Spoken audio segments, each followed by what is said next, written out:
Welcome to Evergreen Public Schools Report to the Community. Today, Superintendent John Dieter explores how students and schools are building a culture of academic success. Also, how we're meeting the challenges of creating world-competitive students. Learn about our new Learning Technology and Culture of Hope initiatives, and how we're being good financial stewards and getting dollars into the classroom. And how our upcoming levy will help preserve programs vital to student success.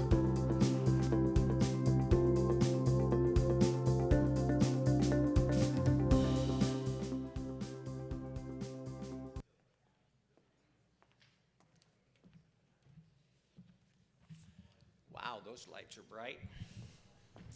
I want to welcome everybody and thank you for coming.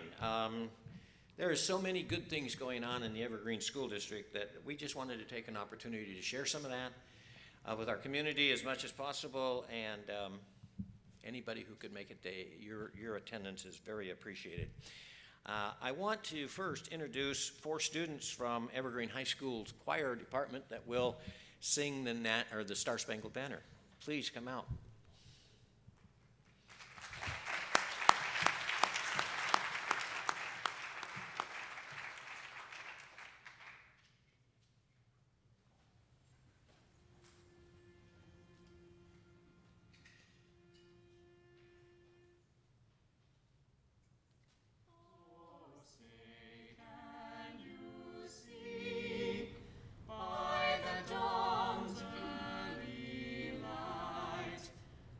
So proudly we hailed at the twilight's last gleaming, whose broad stripes and bright stars through the perilous fight o'er the ramparts rewashed were so gallantly streaming, and the rocket's red glare, the bombs bursting in air, gave proof through the night that our flag was still there.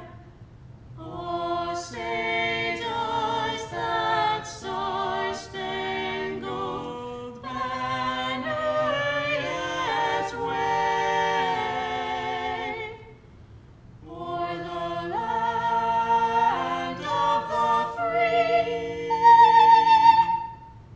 and the home of the brave?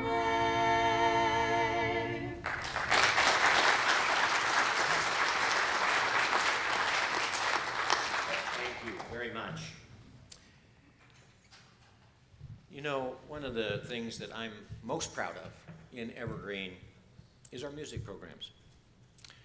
We have some great orchestra students behind us that have been playing earlier. Great job with the Star Spangled Banner. But it doesn't matter what school you go to. Every one of our schools has great music programs. And we believe strongly that that's part of an education. The arts help every student who's in them become a more well-rounded student, and they do better in school because they participate. So I want to give the students and our music program one more round of applause.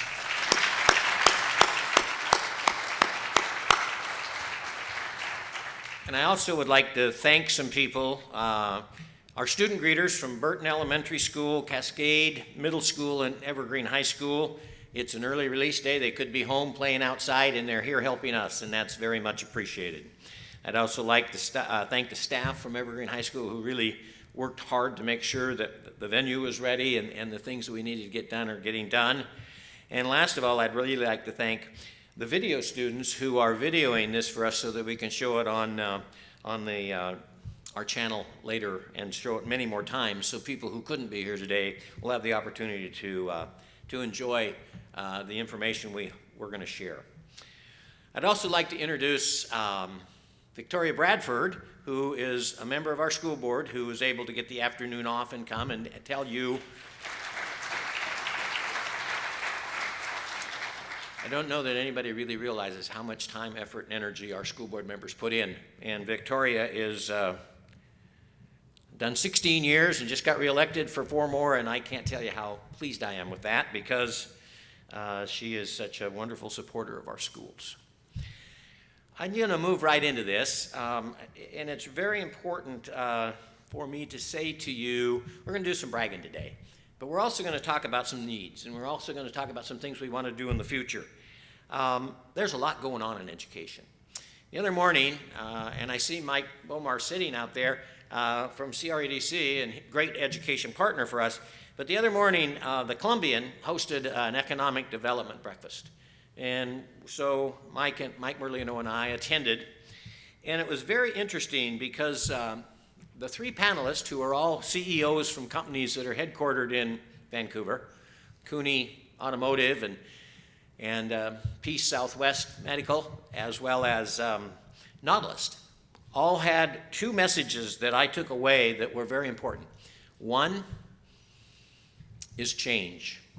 The only way you stay competitive and the only way you do the things you want to do and be in the mix is if you're willing to change and you anticipate the kind of changes that need to be made and you're willing to do that. And I've been superintendent now for almost 10 years, and it's amazing to me how much change I've seen in this school district in that 10 years. And that change has been in our classrooms, where it's the most important. The most important people who are here, by the way, are our classroom teachers. They deliver the mail every day. And I was at Pacific Middle School yesterday with a whole host of people. I think the kids must have thought they got invaded. We had 9 or 10 extra people in the classroom. But it just amazed me because I was reflecting back when I took the job and how I would go into classrooms and I'd see teachers in the front of the room, kids in rows, and a lot of talk from the teacher.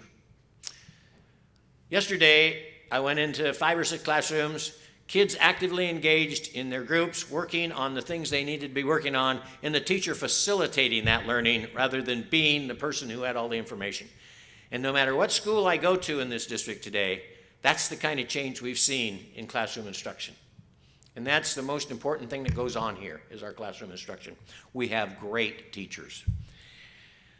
I want to talk about some of the other issues that we deal with day in and day out and give you some comparisons. So if somebody could put the slide up for me, right there. Gosh, it's nice to have help. I'm not smart enough to push buttons and do this myself. But I wanted to show you where we've been since 2007-8 to 2014-15 in relationship to poverty, because poverty is a huge initiative in our school district. We have more and more kids coming to us who are living in situations that are very hard for them to access much of anything. We have more students today who are homeless and in transition than we had all of last year. So while people talk about the economy getting better, it's getting better for a lot of people, but it's not getting better for everyone. And it's one of the really big issues that school systems are having to face. So we were at 35.8 before the recession started. We're at 47.1. That's a large number of students. When you talk about almost 27,000 students, and you look at that being 12%, that adds up to a number of students who are needing support. And what we've done in our schools for that, we have clothes closets and pantries in our secondary schools, all done by the schools themselves in partnership with their own students as well as the Share House and others. We have backpack programs at elementaries. We've created over the last 3 years 10 family and community resource centers that people can come to, parents and kids can go to for clothing, for hygiene products, for food, for advice on how to access services in our community, to get support so they can have their kids in school and give their kids the opportunity to learn. Nothing more important in my mind than kids being in school, because they are treated so well at school and they're given the opportunity as they go through school to develop the skills and attitudes they need to be successful and contribute back to the community. Huge issue for me. We also have done a lot of work in this area with some outside influences and trained all of our staff, we've trained all of our staff and given them information about poverty and what it means to live in poverty and how do we support young people who live in poverty. And then every school has developed a leadership team that focuses on the strategies that school is going to work on to support their students in poverty. And as I go around to schools and we have our school improvement plans presented to our school board, I'm blown away at how much effort is going into that and how much more we are accommodating to these kids. You have to learn lessons like when you send kids home to do homework and there isn't a home, it's pretty hard for them to do the homework. We've had to make adjustments because you shouldn't hold kids accountable for something they can't do. You have to find ways to support them to do it when they can do it, and that's at school. I congratulate every one of our principals and staffs for the work they're doing to support our children in poverty. And it doesn't matter if they're at Orchards, Crestline, or Fisher's Landing. We have kids in poverty in every one of our schools, and that is a critical, critical need in this community. And I think our folks are rising to that challenge in amazing ways, and I appreciate it more than I sometimes get to tell them. Also like to talk about what I think may be the biggest indicator of success in a school district at this point in time, and it's our on-time graduation rate. We're compared with 6 other school districts in the state at the state level. Spokane, Seattle, Tacoma, Federal Way, Kent, Vancouver, and us are a group of 7 who demographically and those kind of things line up. We're a large school district compared to most districts in the state. And I'm going to be right up front, I always leave Vancouver off the list because I do not want to be in a position where we look better in one thing and they look better in another thing. We partner, we work together, and we support each other. So what I did want to do is show you Spokane, Kent, and Federal Way as an example. We have moved from 66.4% on-time graduation in 2007, 2008. Those are right off the OSB website. That's not something that we made up. In 2014-15, we are at 83.4%, which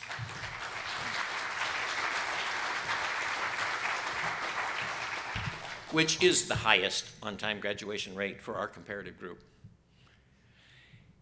And from an economic perspective, a student who graduates from high school versus a student who does not graduate from high school, on a conservative estimate, will make $350,000 more in their work lifetime than they will if they haven't graduated. You take that 17% increase, multiply that by $350,000 for each one of those kids, and you've talked multi-millions of dollars that come into the economy. And a better life for them. And a chance not to be in poverty for some of these kids. And here's the interesting part of that. As we've grown by 12% in the number of students that are in poverty, we've increased by 17% our on-time graduation rate. That's not how it usually works. There's usually a correlation the other way. And the reason I believe that we are where we're at today is because of our teachers, our counselors, and our principals. We've challenged every one of them. Part of the poverty initiative is about getting kids to graduate. But I can go into first grade PLC meetings, professional learning community meetings, and I hear teachers talking about kids graduating from high school and what they are doing now that will help that kid graduate from high school. I think our high schools have done an amazing job of finding ways to support our children and keeping them there rather than losing them. It's a big deal. Now, are we satisfied? Far, far from it. About, 5-6 years ago, I set a goal in the district, what I call a BHAG, a big, hairy, audacious goal. We took that out of some reading we did at the cabinet level. It's 100%. Every kid we lose is a kid who's going to struggle as become adults, and it's normally somebody that the community has to support in a way that puts a lot of burden on the system. And it's not where we want to send kids, and it's not how we want kids to be treated, and it's not how we want the results for our kids to be. So we're working hard, and we're going to get better, but I think right now we can certainly demonstrate we've come a long ways.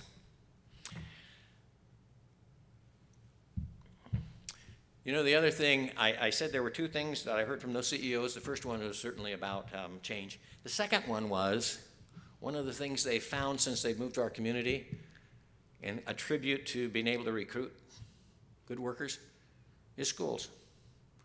Every one of them talked about the good schools we have. And a year ago, when Ken Fisher, one of the big financial people in our community, talked at that same breakfast, he mentioned schools. When I know Mike and his staff at CRADC are out recruiting, they got to be able to sell schools. And I'm proud to say I work in this community, and I work with this staff because I sell these schools to anybody who wants to come and look at them. They're great. So I can't say enough about how excited I am with where we're going and where we've been, where we're going, and where we're going to get to. And it's going to be better every year. One of the things that I hear a lot about, we brought in a gentleman this summer to work with a number of our staff. His name was Dr. Robert Barr, and he's an expert in the culture of poverty and how to support people in poverty. And he wrote a book that we all read called A Culture of Hope. And as I go around the schools this year and I hear how many initiatives are going on around the culture of hope, our people are buying that, and they're creating a hopeful future for our children, which to me is a hopeful future for our community. And I think it's critical that we never lose sight of that. We are tied to this community in ways that most people don't see. I'm going to shift now a little bit, and I want to talk about spending. I want to show you a little bit more about our resources and where we spend our resources. Teaching and teaching support, which is librarians, counselors, and other certified folks, we spend 68.3% of our resources in that area. You're going to be hard-pressed to find anybody who spends more than that anywhere. On facilities, we went through the recession and we had to make lots of choices to keep teachers in classrooms, and all of our cuts were designed to keep teachers in classrooms. But we had to give up some other things, and one of the things we had to cut back on was how much money we could spend in capital improvements and those kind of things and maintaining our buildings. Over the last year, we've jumped that up by almost 2.25%. Well, in a $300 million budget, that adds up to a lot of money that's going into taking care of our buildings. And our maintenance staff, our facility staff are amazing. They do just wonderful work, and they're doing everything they can to keep these buildings as nice and as up to date as we can. It's a big job. We have schools that were built in 1952. We've got a school that was built in 2012 or 13. There's a difference between those buildings. And we got a lot of work to do in that area, but I'm really proud to see that the board has directed me and our staff to make that a priority, and it's been a priority that I think is going to make a difference for our kids. We spend about 6.32% of our budget on school administration. And throughout that recession, we didn't cut a school administrator, and we're not going to. That's where safety, security, instructional improvement, and the culture gets built from. And I'd go to war with any of our principals. They are the best. And they buy what we're about, and you can see it in our results.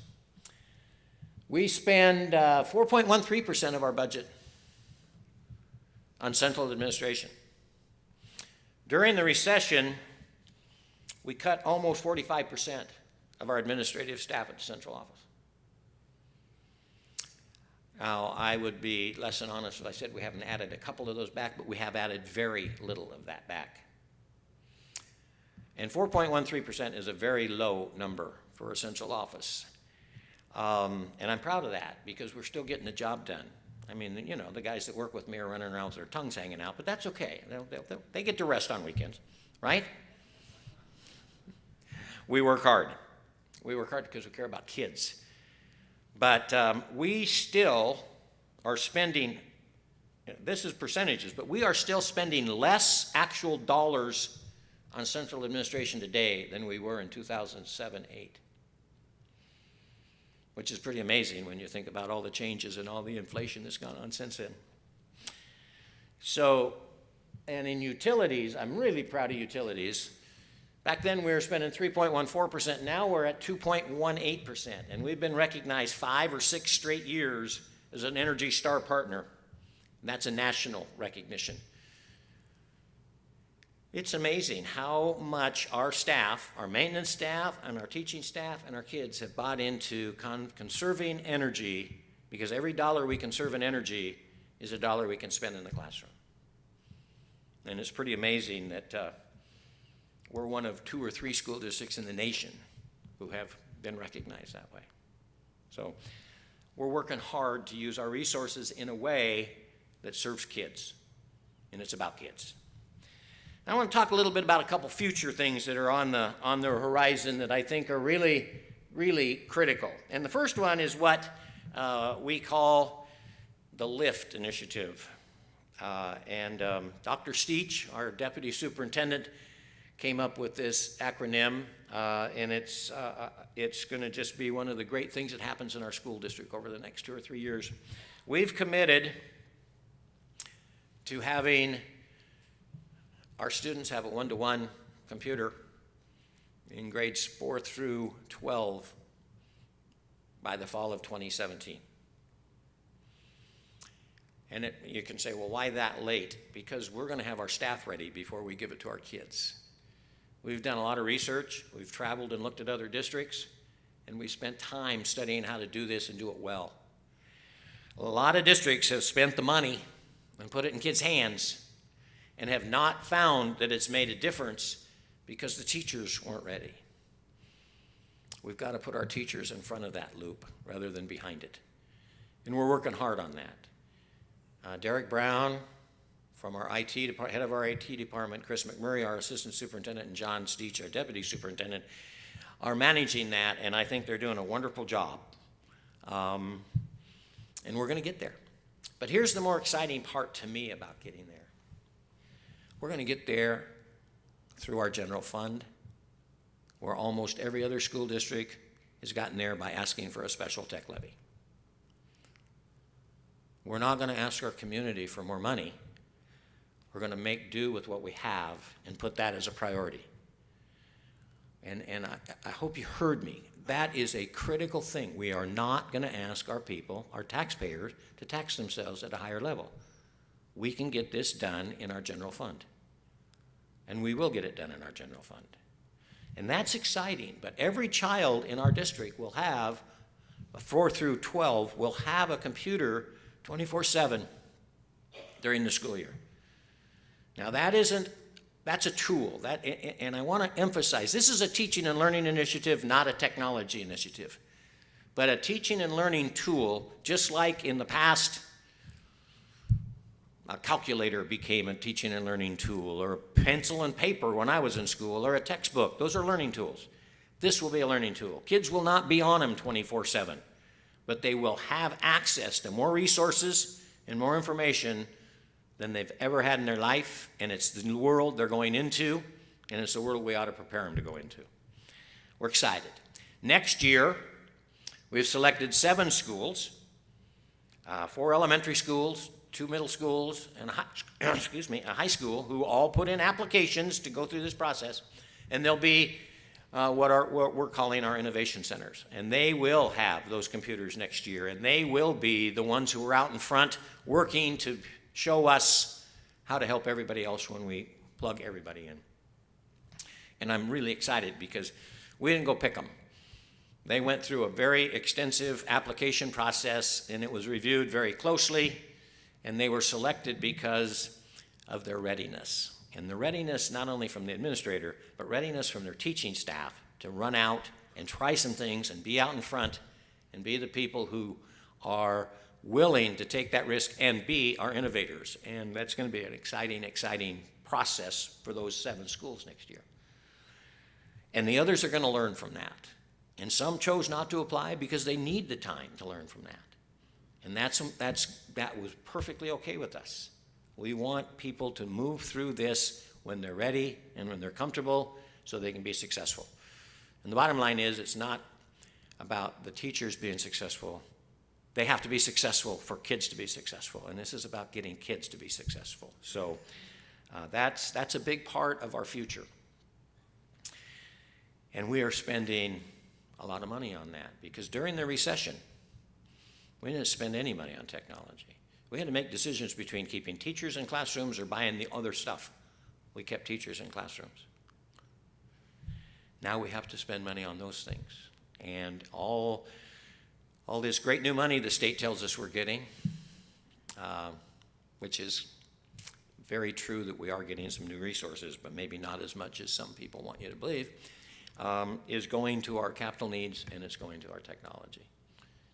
And our data is very clear. That's where the money's going. The last thing I want to talk about, and this is really more future, is I told you we had schools that are built in 52, 2013. We've got some schools who need to be replaced. And over the next couple of years, there's going to be a lot of conversation in our district about how to do that. We haven't gone for a bond, and we haven't passed a bond in this district since 2002. By 2021, our bonds will all be paid off, which really puts us in a position to go out and ask the taxpayers to continue to tax themselves at a current rate and get some things done that need to be done. But when you walk into a building that was built in the 50s, and you walk into a building that was built after 2010, there's a significant difference in how it feels.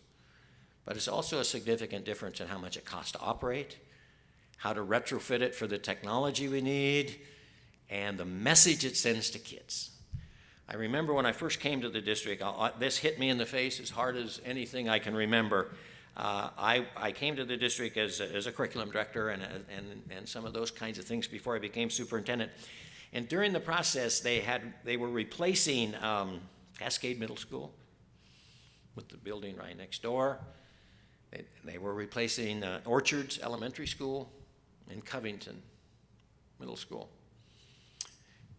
And the attitude change in kids when they got into that new building, and the message it sent about how important the community feels they are, was dramatic.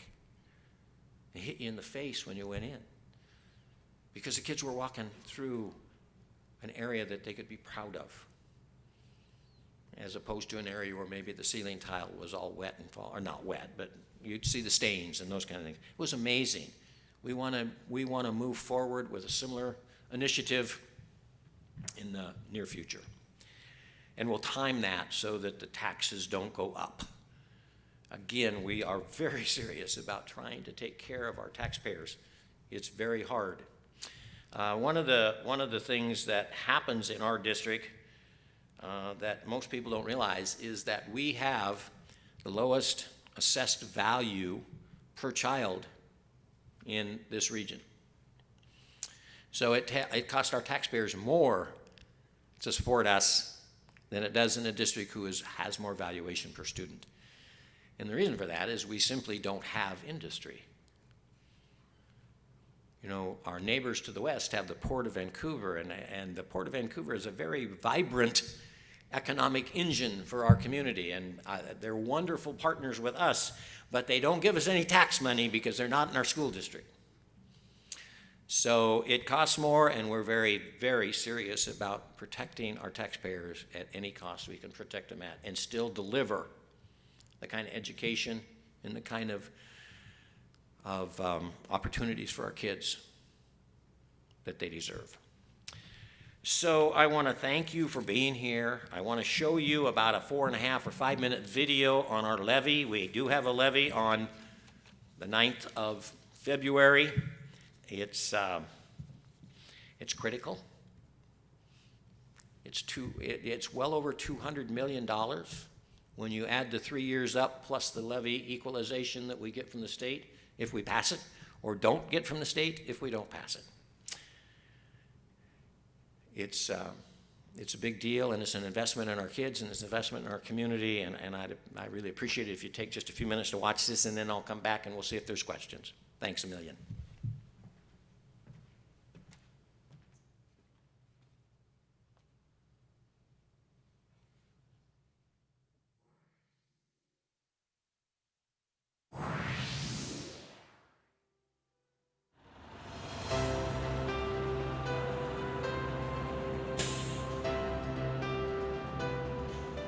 Evergreen Public Schools is Southwest Washington's largest school district and serves more than 26,000 students in 37 schools. Day in and day out, hundreds of talented teachers, administrators, and support staff work to give students the skills they'll need to one day join a 21st century workforce. In February 2016, we'll be asking voters to approve a replacement levy to help provide the kind of education that prepares students for the jobs of tomorrow. Call it preserving the investment voters are already making in our schools. The voters in this school district have been so supportive of this school district, and that's important for us to be able to deliver what they expect for their kids to have, and the larger community expects for kids to have, so when they come out of school they have something they can contribute. So I'm thankful for the support we've had in the past, and I hope we can continue to have that kind of support, and I know we will treat these resources in the best way we can to meet the needs of our kids. So I really hope we can continue to do those kind of things in the future. Since our last levy, Evergreen Public Schools has maintained full-day kindergarten in all of our elementary schools, reduced class sizes, increased career and college options while increasing on-time graduation rates, and improved school safety and security measures. Also, since our last levy, you will have heard about a Washington Supreme Court decision about education funding called the McCleary case.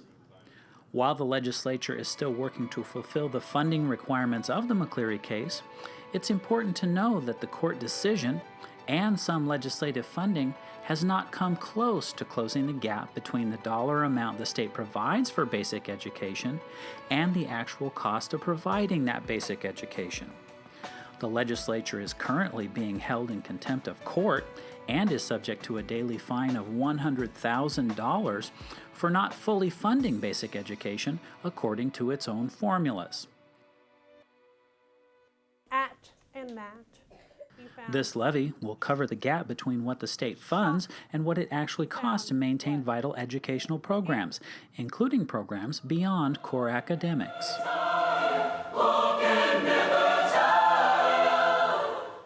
It has a real commitment to the people that live in this community, not only to the taxpayers, but also to the people that live in this community, that we're going to do their best by their kids and their students. And by the time that they reach graduation, they're the most well-rounded and ready to face college or career, whatever the choice may be. And that's why it's so vital that we have all of the continuing programs that we do to make that possible.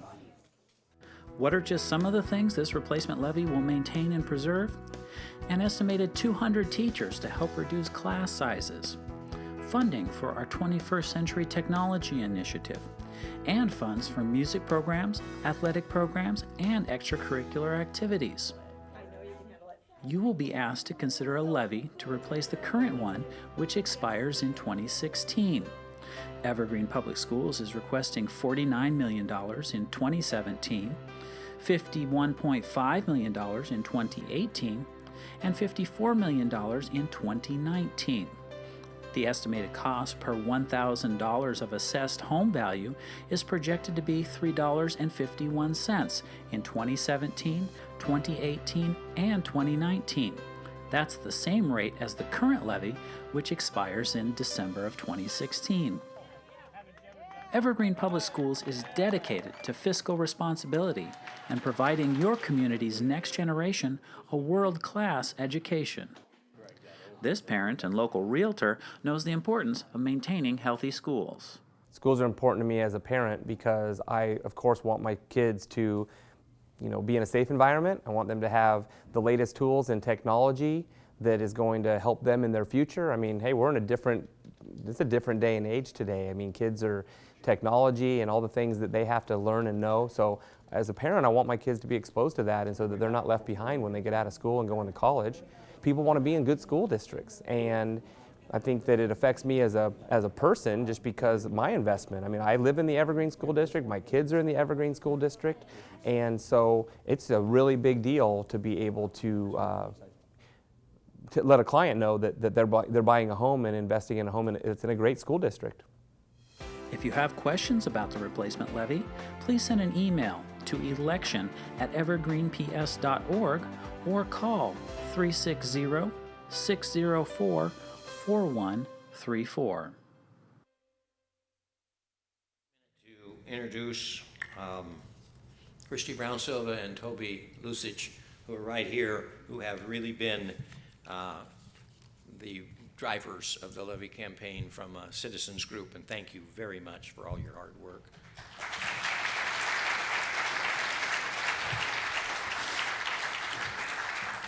Schools are a big part of a community, and you can't do things without partnerships. And we've got some partners here today that I just want to take a minute and recognize. I got Sharon Cruz here from WSUV, probably the best educational partner we could ever hope for. Thank you for everything you do. And I mentioned Mike Bomar from CREDC, but CREDC is an amazing, amazing program or organization in our community who is all about improving the economy and the livelihood for people in this community. And Mike does, and his staff do an amazing job. So thanks for everything you do.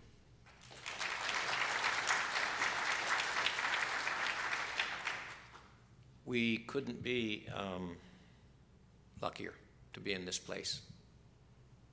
I thank my stars every day about how lucky I am to be in this place, because this place has a great community, this place has great people, and honestly, this place has great kids, and these kids deserve a great education. And I believe right now they're getting that, and it's going to get better all the time. So I'm going to close by telling everybody thank you. I really want to thank the music kids and the kids from Burton and Cascade and Evergreen who stepped up to help us today. And I would take questions from anybody who wanted to ask me a question, either now or at the end. I'll hang around here. I want your questions answered. So, anybody? I can't see you, but if super. Thanks for coming. I really appreciate your time.